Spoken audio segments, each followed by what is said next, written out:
ریکنسٹرکشنزم philosophical foundation for curriculum development, جیسا کہ لفظی سے ظاہر ہے، it means to reconstruct something, اور یہاں پر ریکنسٹرکشن کی بات ہم کر رہے ہیں کسی بھی کمیونٹی کی، کسی بھی معاشرے کی، یا نیشنل لیول اور انٹرنیشنل لیول پر، جس کا کیا مطلب ہے کہ آپ ایک کریکولم بناتے ہوئے یہ ذہن میں رکھیں گے کہ آپ نے کسی بھی سوسائٹی کو بالکل تبدیل کرنا ہے، اسے ریفارم کرنا ہے، اسے چینج کرنا ہے. And then we have to rebuild social and cultural infrastructure.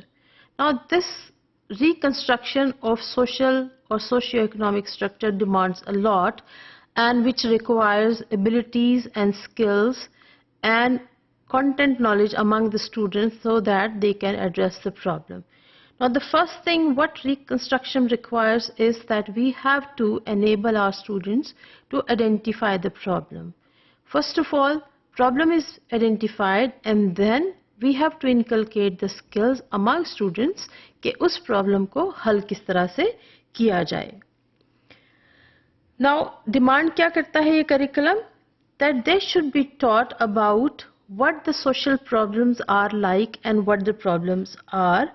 اور کسی بھی معاشرے میں ایک اسکول لیول پر، ایک کمیونٹی کے لیول پر، ایک سوسائٹی کے لیول پر، یا اگر ہم نیشنل یا انٹرنیشنل لیول پر دیکھنا چاہتے ہیں تو اس کریکولم کے مطابق پہلے اسٹوڈنٹس میں ان ایبلٹیز کو اجاگر کرنا ہے کہ وہ پرابلمس کو آئیڈینٹیفائی کر سکیں.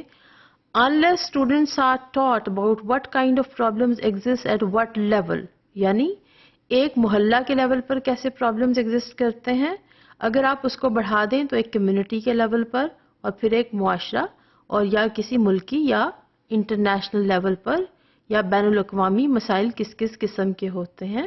سو اس کریکولم میں یہ ڈیفائن کر دیا جاتا ہے کہ بیسک آبجیکٹو کریکولم کا اسٹوڈنٹس کو انیبل کرنا ہے کہ وہ جانکاری حاصل کریں کہ مختلف قسم کے پرابلمس کس قسم کے ہیں اور کس کس لیول پر پائے جاتے ہیں. دوسری اہم چیز جو بچوں میں انکلکیٹ کرنا ہوتی ہے وہ یہ ہے کہ آپ نے ان پرابلمس کو آئیڈینٹیفائی کس طرح سے کرنا ہے. So the first thing is just to know how to identify the problem. The second is how these problems are addressed at what level and how they are to be addressed in a community where they are taught. For example, اگر آپ international level پر pollution کی بات کرتے ہیں یا environmental problems کی بات کرتے ہیں تو ہمیں یہ دیکھنا ہے کہ اگر آپ ریکنسٹرکشنسٹ اپروچ سے کریکولم کو بنانا چاہتے ہیں تو آپ کو یہ مہارتیں بچوں میں کیسے انکلکیٹ کرنی ہے جب آپ پاکستانی بچوں کے لیے کریکولم بناتے ہیں.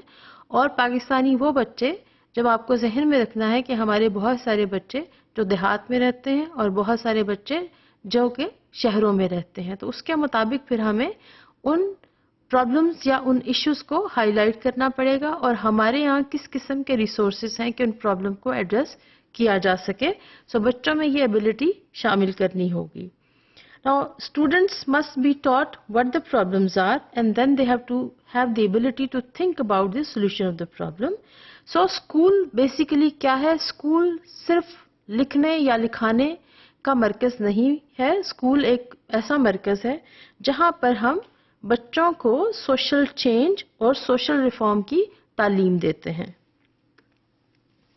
اگر ہم کیریکٹرسٹکس آف کریکولم کو دیکھیں تو ہمیں یہ پتا چلے گا کہ اس کریکولم کے کیریکٹرسٹکس کیا ہیں. ہم اس کریکولم میں بچوں کو سوشل سائنسز پڑھائیں گے، ہسٹری پڑھائیں گے، political science, economics, sociology, religious education, basic ethics, poetry, values, فلسفی، اور اس کے علاوہ بیسک کانٹینٹ میٹر کے سبجیکٹس بھی ہم ان کو پڑھاتے رہیں گے، یعنی پیور سائنسز جس میں ہم سائنسز، بایولوجی، کیمسٹری، فزکس اور میتھمیٹکس اور لٹریچر یا لینگویجز شامل ہیں.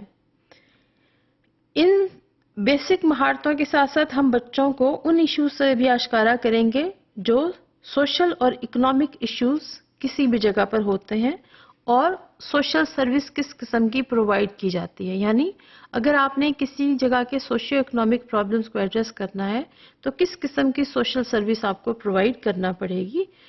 And besides the knowledge, they have to learn the skill that how they have to analyze the problem, how to interpret the problem in a way, and how to deal with it in a way that it will be a problem which will be solved in a particular way according to social setup of any area. Then we have to encourage students to take actions to bring about the constructive change. Now, تبدیلی کا مطلب یہ ہرگز نہیں ہے کہ آپ نے اس معاشرے کو تبدیل کرنا ہے، بلکہ ہمیں کسی بھی معاشرے میں یا کسی بھی مسئلے کو حل کرتے ہوئے جو ریکنسٹرکٹ معاشرے کو کرنا ہے یا جو تبدیلی لانی ہے وہ ہم نے اس طرح سے لانی ہے کہ وہ تبدیلی مثبت تبدیلی ثابت ہو، نہ کہ وہ ڈسٹرکشن کی طرف لے جائے. بچوں کو انکریج کیا جاتا ہے اس کریکولم کے مطابق کہ وہ کریٹیکلی انالائز کر سکیں کہ کیا ہمارے پرابلمز، ہمارے معاشرے کے پرابلمز بالکل ایسے ہی ہیں جیسے دوسرے معاشروں میں ہوتے ہیں، اور کیا یہ لوکل پرابلم نیشنل لیول پر بھی اتنا ہی سیریس پرابلم ہے، اور اس کو حل کرنے کے لیے اسی طرح کے کچھ طریقہ کار کو اپنانا پڑے گا کہ وہ ان پرابلمز کو حل کر سکے. اور انٹرنیشنل لیول پر اگر یہ پرابلمز پیدا ہوتے ہیں تو انہیں کس طرح سے ایڈریس کیا جا سکتا ہے. So therefore, students have to learn that they have to identify the problem, they have to analyze the problem, and this analysis is to be done at a very small scale, that is at a local level, at a national level and international level. Learning from these experiences at different levels, then students decide and they come up with a solution for their own local problem and address the problem learning from the experiences all over the world. Now, بہت سارے problems ہو سکتے ہیں. غربت کا problem ہو سکتا ہے، education کا problem ہو سکتا ہے، پولوشن کا پرابلم ہو سکتا ہے کسی بھی جگہ پر، and it can be an issue of crime, it can be unemployment, it can be hunger, it can be war. So یہ تمام ایسے مسائل ہیں جو انٹرنیشنل اور نیشنل لیول پر ایکولی پیدا ہوتے رہتے ہیں. ہم یہ نہیں کہہ سکتے کہ کہیں پر یہ مسائل نہیں ہوں گے، یہ مسائل ہر جگہ ہوں گے، اور مسائل کی انٹینسٹی یعنی ان کی گریوٹی ہر جگہ پر فرق ہو سکتی ہے. ایک اور چیز جو ریکنسٹرکشنسٹ کریکولم میں بڑی ضروری سمجھی جاتی ہے وہ یہ ہے کہ یہ کریکولم سٹیٹک نہیں ہوتا، بہت ڈائنامک کریکولم ہے، اور یہ کریکولم مستقل ایوالو کرتا رہتا ہے. ایوالو کرنے کا کیا مطلب ہے کہ یہ مستقل تبدیل ہوتا رہے گا. اور اس تبدیلی کی کیا وجہ ہے کہ آئے دن نئے نئے مسائل پیدا ہوتے رہتے ہیں، اور ان نئے نئے مسائل کو حل کرنے کے لیے نئی نئی ایبلٹیز کی ضرورت پڑتی ہے، نئے نالج اور نئے اسکلز کی ضرورت پڑتی ہے. لہٰذا with the changing society, every new generation will have to encounter different problems, but these problems are to be addressed keeping in view the past experiences and the solutions in the past, and then to address for the future and times to come so that they can be addressed effectively in the times to come.